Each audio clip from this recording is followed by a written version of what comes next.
Bismillahirrahmanirrahim. Assalamualaikum warahmatullahi wabarakatuh.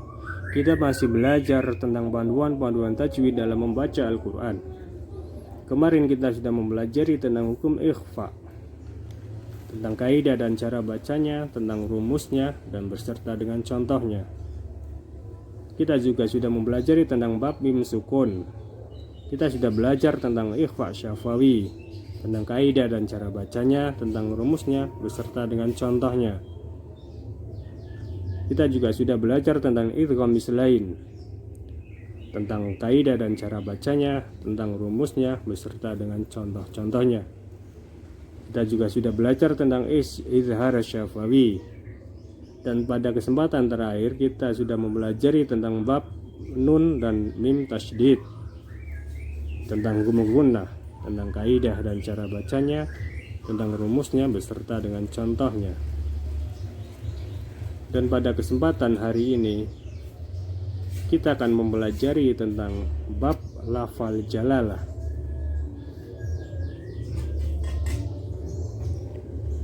Yang pertama kita akan belajar tentang tafkhim, tentang hukum tafkhim. Tafkhim, kaidah dan cara bacanya: jika lafal Allah berada setelah huruf yang bertanda harokat fathah atau dhammah, maka dibaca tebal atau tafkhim.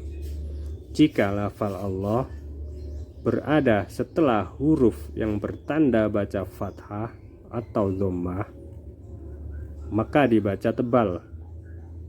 Langsung saja kita ke contoh bacaan tafkhim.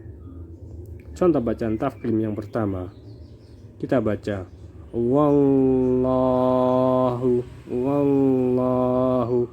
Lafal Allah di sini berada setelah huruf yang bertanda baca fathah, maka dibaca tebal.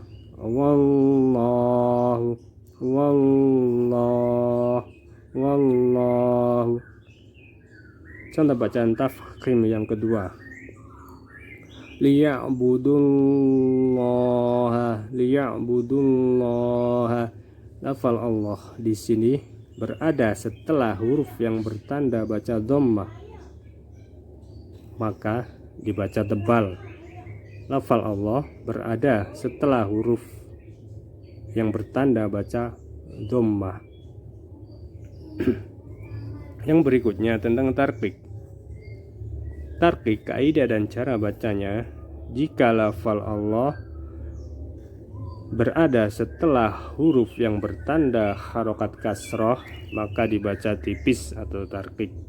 Jika lafal Allah berada setelah huruf yang bertanda baca kasroh, maka dibaca tipis.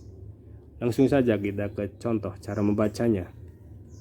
Contoh bacaan tarqiq: billahi billahi.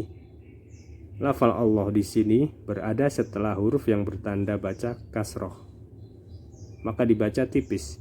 Billahi billahi billahi, tipis. Kalau di sini dibaca tebal, wallahu liya'budullaha. Kalau di sini dibaca tipis, karena lafal Allah di sini berada setelah huruf yang bertanda baca kasroh. Billahi.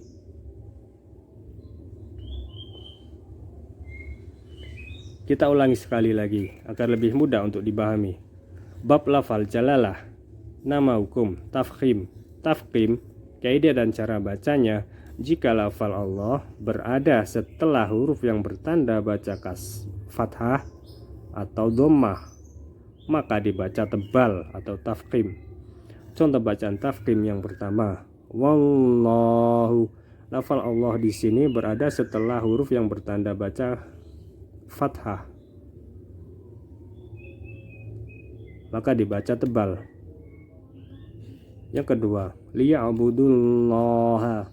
Lafal Allah di sini berada setelah huruf yang bertanda baca dhammah, maka dibaca tebal. Yang berikutnya tentang tarqiq. Tarqiq, kaidah dan cara bacanya: jika lafal Allah berada setelah huruf yang bertanda harokat kasroh, maka dibaca tipis.